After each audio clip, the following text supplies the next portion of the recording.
അവിടെ നമ്മൾ നമ്മുടെ മിക്കവർക്കും പാഷൻ കണ്ടുപിടിക്കുന്ന പോലെ പാഷൻ എന്നെ കണ്ടുപിടിച്ചു എന്ന് പറയാം.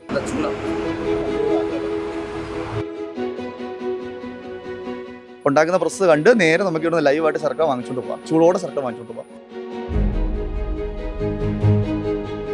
എല്ലാവരും വിചാരിക്കുന്ന കൃഷി ചെയ്യുന്ന എല്ലാ നഷ്ടത്തിലാണ്, എല്ലാവരും നഷ്ടത്തിലാണ് എന്നൊരു ചിന്തയാണ്. കൃഷി ചെയ്യേണ്ട രീതിയിൽ അത് പഠിച്ച് ചെയ്യുമ്പോൾ ഡെഫിനറ്റ് ആയിട്ടും കൃഷി ലാഭകരമാകാം. ഇന്ത്യയിൽ എവിടെ ആൾക്കാർ ഓർഡർ ചെയ്താലും നമ്മൾ അവിടെ എത്തിച്ചു കൊടുക്കുന്ന പോസ്റ്റ് ഓഫീസ് വഴി എത്തിച്ചു കൊടുക്കുന്ന സൗകര്യം നമ്മൾ ചെയ്യുന്നുണ്ട്.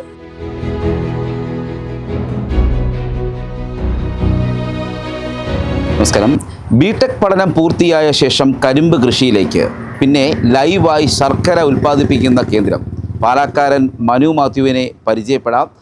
വ്യാജ ശർക്കരകൾക്ക് പകരക്കാരനായി കേരളത്തിൽ എവിടെയും വിപണന സാധ്യതയുള്ള നല്ല ഒന്നാന്തരം ശർക്കര ഉൽപ്പാദിപ്പിച്ച് ഇപ്പോൾ ഓൺലൈനിലൂടെയും വിപണനം നടത്തുകയാണ് ഈ ചെറുപ്പക്കാരൻ.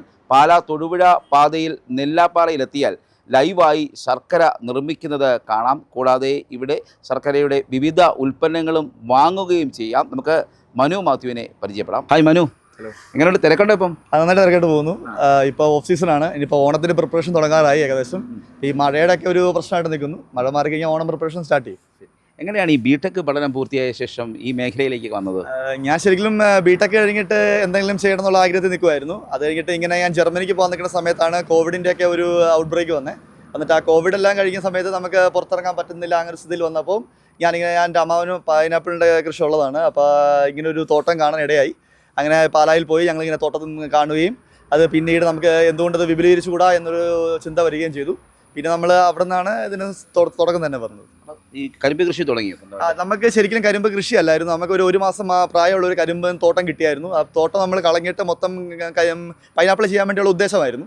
പിന്നീടാണ് ഞങ്ങൾക്കൊരു ചിന്ത വന്നത്, പണ്ട് മുതലേ പാലായിൽ ഉണ്ടായിരുന്ന ഒരു സാധനമായിരുന്നു കരിമ്പ്. അപ്പോൾ ഇത് എന്തുകൊണ്ട് വിപുലീകരിച്ചുകൂടാ, ഒന്നുകൂടെ നമുക്ക് റീസ്റ്റാർട്ട് ചെയ്തുകൂടാ എന്നുള്ള ആശയത്തിൽ നിന്നാണ് നമ്മൾ കരിമ്പ് കൃഷിയിലേക്ക് ഇറങ്ങിയത്. എത്ര വർഷമായത്? ഞാനിപ്പോൾ മൊത്തം തുടങ്ങിയിട്ട് ഇപ്പോൾ 8 വർഷത്തോളമായി. നമ്മളിപ്പോൾ കമ്പനി രജിസ്റ്റർ ചെയ്തിട്ട് മൊത്തം 7ാം വർഷമാണ്. വലിയ റിസ്ക് അല്ലേ ഈ ഇതൊക്കെ കളക്ട് ചെയ്യുക, കരിമ്പ് ഒക്കെ കളക്ട് ചെയ്യുന്നൊക്കെ റിസ്ക് അല്ലായിരുന്നു? റിസ്ക് ആയിരുന്നു. ആദ്യത്തെ 3 കൊല്ലം വളരെ റിസ്ക് ആയിരുന്നു. കാരണം ചോദിക്കുന്നവരും പറയുന്നവരെല്ലാം ഇത് ഏറ്റവും കാരണം നമ്മുടെ നാട്ടിൽ നിന്ന് തോറ്റുപോയ ഒരു കൃഷിയും സംരംഭവുമാണ്. അത് തന്നെ എന്തിനു ചൂസ് ചെയ്തു എന്നൊരു, പ്രത്യേകിച്ച് പഠനം കൂടെ കഴിഞ്ഞപ്പം പുറത്ത് പോയാൽ പോരെ എന്നൊരു ചോദ്യമായിരുന്നു എല്ലാവരുടെ ഭാഗത്തു നിന്ന് ആദ്യമേ ഉണ്ടായത്.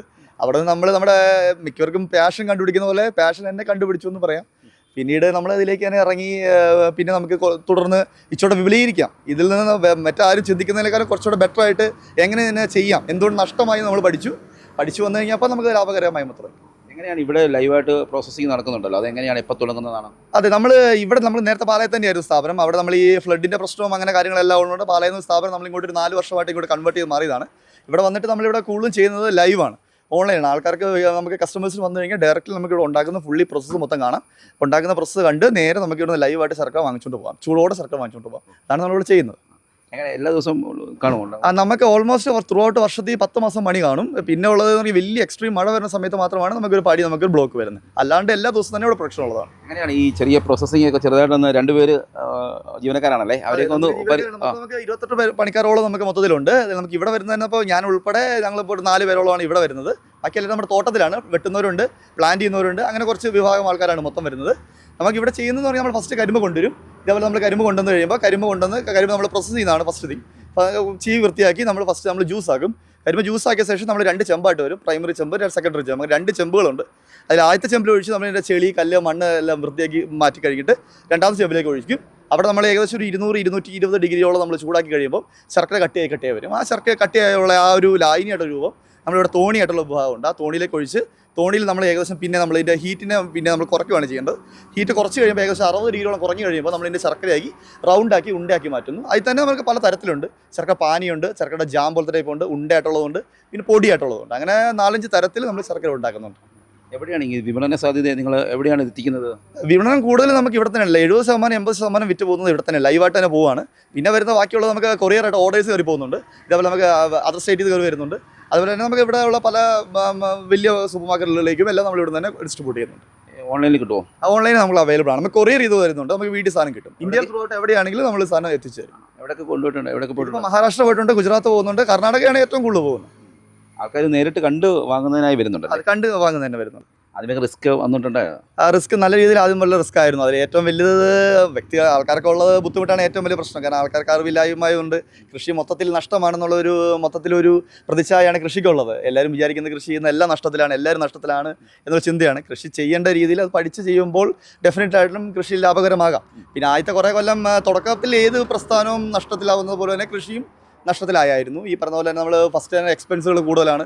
കൃഷിക്ക് ആവശ്യമായിട്ടുള്ള നമുക്ക് എക്യുപ്മെൻറ്റ്സ് ഗ്രാബ് ചെയ്യാനും അതേപോലെ തന്നെ ഈ ഷുഗർ കെയിൻ്റെ ഓരോ കാര്യങ്ങൾ വളം അങ്ങനത്തെ കാര്യങ്ങളെല്ലാം വന്നപ്പോഴത്തേനും പണിക്കാശ് ഇതെല്ലാം വെച്ച് നോക്കുമ്പോൾ നമുക്കൊരു കാൽക്കുലേഷൻ ഇല്ലായിരുന്നു. പിന്നെ തുടർന്ന് അതിനെപ്പറ്റി നമ്മൾ പല സ്റ്റേറ്റുകൾ കർണാടക, തമിഴ്നാട് എല്ലായിടത്തും പോയി ഇതിനെപ്പറ്റി പഠിക്കുകയും ഇവിടെയുള്ള ഗവേഷണ കേന്ദ്രങ്ങളുമായിട്ട് നമ്മൾ ചർച്ച ചെയ്യുക. അതിനെപ്പറ്റി നമുക്ക് ഏറ്റവും ബെസ്റ്റ് ആയിട്ടുള്ള ബ്രീഡ് കിട്ടുന്നതും അതിൻ്റെ ലക്ഷ്യങ്ങളെ പറ്റി നമ്മൾ പഠിച്ചു കഴിഞ്ഞപ്പോൾ നമുക്ക് കൂടുതലായിട്ട് നമുക്ക് പഠിച്ച ഏറ്റവും വലിയ കാര്യം ചെറുതായിട്ട് ചെയ്യുന്നതിനേക്കാളും വലുതായിട്ട് ചെയ്യുന്നതാണ് എപ്പോഴും ബെറ്റർ എന്നുള്ള രീതിയിലേക്ക് നമ്മൾ അതിൽ പഠിക്കും മാറുകയായി.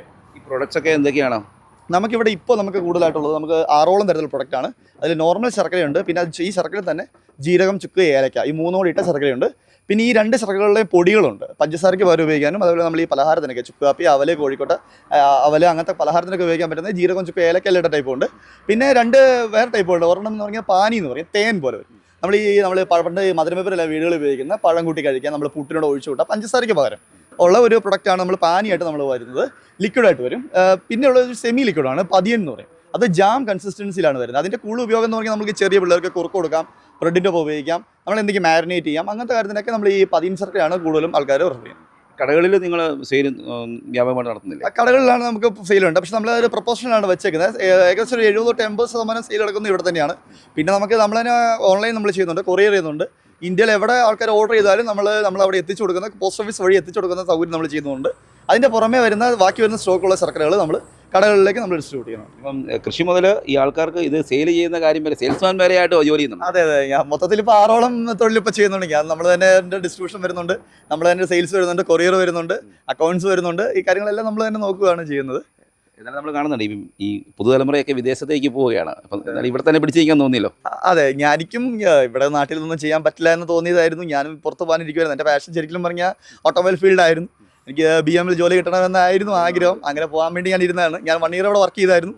എനിക്ക് ചെന്നൈ പ്ലാന്റിൽ എനിക്ക് ജോലി കിട്ടിയതായിരുന്നു. ഇവിടുത്തെ ഹുണ്ടായിൽ എനിക്ക് ചെന്നൈ പ്ലാന്റിൽ ജോലി കിട്ടിയതായിരുന്നു. അത് കഴിഞ്ഞിട്ട് ഞാൻ പുറത്ത് പോകാൻ വേണ്ടി ഇരുന്ന സമയത്തായിരുന്നു ഈ ഔട്ട് ബ്രേക്ക് എല്ലാം വന്നത്. സോ അത് കഴിഞ്ഞിട്ട് ആ ലക്ഷ്യം പക്ഷേ എന്തോ തട്ടി മാറി ഇവിടെ നിന്ന് സ്റ്റക്കായി നിൽക്കേണ്ടി വന്നു. അങ്ങനെ നിൽക്കേണ്ടി വന്നിട്ട് ഇതിലേക്ക് ഇറങ്ങി കഴിഞ്ഞപ്പോൾ ഇതിനോട് കൂടുതലായിട്ട് ആൾക്കാരുടെ പേര് നമ്മളോട് ആദ്യമേ ഒരുപാട് എല്ലാവരും നമ്മളെ കുറ്റപ്പെടുത്തിയില്ലെങ്കിലും അതിൽ തന്നെ ഒരുപാട് പേര് നമ്മളെ പ്രോത്സാഹിപ്പിക്കുന്നുണ്ടായിരുന്നു. അവരുടെ പ്രോത്സാഹനം ശരിക്കും പറഞ്ഞാൽ നമുക്ക് വലിയ പ്രചോദനമായിരുന്നു. നമുക്കത് എന്തുകൊണ്ട് ഇതിനേക്കാളും വലുതാക്കി കൂടാ എന്നുള്ളൊരു വലിയൊരു സംഭവം നമുക്കത് കിട്ടി. വിവാഹം കഴിഞ്ഞോ? ഇല്ല, വിവാഹം കഴിഞ്ഞിട്ടില്ല. എന്താണ് അടുത്ത ലക്ഷ്യം? അടുത്ത ലക്ഷ്യം കുറച്ചുകൂടെ നമുക്ക് ഇതിൻ്റെ സ്ഥാപനത്തെ കുറിച്ച് വിപുലീകരിക്കുക എന്നുള്ള ലക്ഷ്യമാണ്. കേരളത്തിൽ തന്നെ ഏറ്റവും വലിയ ശർക്കര നിർമ്മാണ യൂണിറ്റാണ് നമ്മൾ ലക്ഷ്യമിടുന്നത്. 1980-ലാണ് നമ്മുടെ കേരളത്തിൽ ഏറ്റവും അവസാനമായിട്ടൊരു ശർക്കര മില്ല് നിന്നുപോയത്, അതായത് പഞ്ചസാര മില്ല് നിന്നുപോയത്. പിന്നെ ഇപ്പോൾ വരുന്ന പഞ്ചസാര ഉൾപ്പെടെ എല്ലാം വരുന്നത് പുറത്ത് സംസ്ഥാനങ്ങളിലാണ്. അപ്പോൾ നമ്മുടെ നാട്ടിൽ തന്നെ പ്രൊഡ്യൂസ് ചെയ്യാൻ പറ്റുന്ന ഒരു വലിയ ശർക്കര മില്ലാണ് നമ്മൾ ലക്ഷ്യമിടുന്നത്. ശർക്കര തന്നെ ഒരു 100-ലധികം ഉൽപ്പന്നങ്ങൾ, ശർക്കര വെച്ച് തന്നെ 100-ലധികം ഉൽപ്പന്നങ്ങൾ ഉണ്ടാക്കാൻ പറ്റുന്ന ഒരു ശർക്കര മില്ല്. അതിപ്പോൾ ഈ വർഷം അവസാനത്തോടെ തുടങ്ങാമെന്നുള്ള ലക്ഷ്യത്തിലാണ് പോകുന്നത്. അപ്പോൾ ഇതാണ് മനു മാത്യുവിൻ്റെ വിജയകഥ. ഇനിയും വലിയ ലക്ഷ്യത്തോടെയാണ് ഈ ബിടെക് ബിരുദധാരി മുന്നേറുന്നത്. കേരളത്തിൽ അറിയപ്പെടുന്ന ഒരു ശർക്കര ഫാക്ടറി നിർമ്മിക്കുക എന്നതാണ് ലക്ഷ്യം. മാത്രമല്ല തൻ്റെ ശർക്കര ഉൽപ്പന്നങ്ങൾ അത് ലോകത്തിൻ്റെ വിവിധ ഭാഗങ്ങളിലേക്ക് എത്തിച്ച് നൽകാനുള്ള ഒരു ശ്രമത്തിൽ കൂടിയാണ് മനു മാത്യു. എല്ലാവിധ ആശംസകളും നേർന്നുകൊണ്ട് ക്യാമറമാൻ ജിതിനൊപ്പം CR ശ്യാം, മറുനാടൻ മലയാളി, കോട്ടയം.